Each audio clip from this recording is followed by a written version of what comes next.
박범계 장관이 추진하고 있는 검찰 조직 개편안이 뜨거운 감자로 떠오르고 있는데요.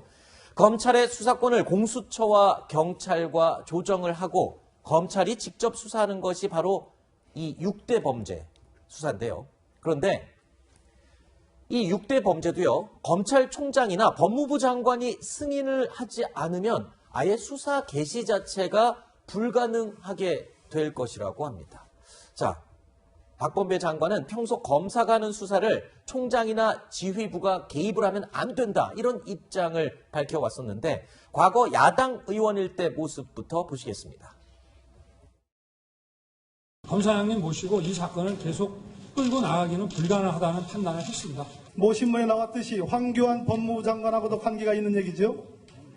무관하지는 않다고 생각합니다. 그렇습니다. 검찰총장에게 모든 권한이 집중돼 있고 제가 의원 시절에는 소위 제왕적 총장이라고 했습니다. 분권이 절대적으로 필요하다고 생각을 합니다. 자, 총장이 만약에 하라 말라 할 수가 있으면 지금 하는 수사들, 자, 이상직 횡령수사, 원전수사, 승인 없이는 불가능한 게 아니냐, 이런 지적이 나오고 있는데, 자, 시기가 지금 묘합니다. 왜 지금 이거를 추진을 하는 건지 얘기가 나오고 있거든요. 절호의 기회라고 생각하는 것 같아요. 지금 검찰총장이 없지 않습니까? 네. 그럼 검찰 같은 경우 여러 가지 일들을 법무부 장관이 본인의 의지와 뜻대로 바꿀 수 있다고 생각을 한 것 같아요. 그래서 지금 조치하는 거라고 생각이 들고요. 네. 박범계 장관이 과거 했던 자신의 저런 발언들을 보면 부끄럽다고 생각해야 될 것 같아요.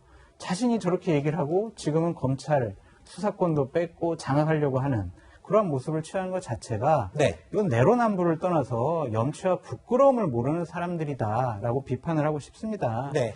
이제는요, 정권을 향한 수사, 검찰총장한테 허락받고 법무부 장관한테 승인받고 이래야 할 수 있습니다. 이런 나라가 정상적인 나라인지 다시 한번 의문을 제기합니다. 네.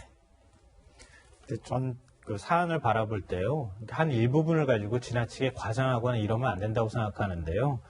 물론 이제 법무부 장관의 승인을 받는다 이런 표현 자체는 충분히 오해 소지가 있다고 생각해요. 예를 들면 시민단체에서 얘기하는 것처럼 검찰총장 직위 자체를 없애서 각 지청장이 모든 수사를 담당하도록 하는 구조로 가자, 외국처럼 이런 것과 관련해서 얘기한다면 아마 법무부 장관이 그런 승인권을 가질 수 있을 텐데 검찰총장이라고 하는 직위 자체가 있는 상황이잖아요. 그럴 때 법무부 장관의 승인을 받아야 수사할 수 있다. 이건 오해 소지가 충분하다고 보는데요.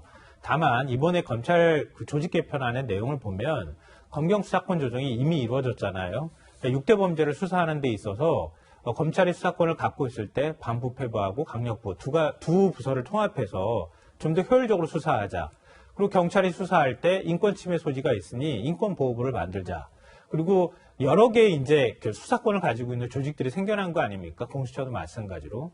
그 조직들을 어떻게 유기적으로 서로 의사소통을 할 수 있겠는가. 그런 부서를 만든다거나 이런 취지 자체가 좀 잘못됐다고 생각하지는 않아요.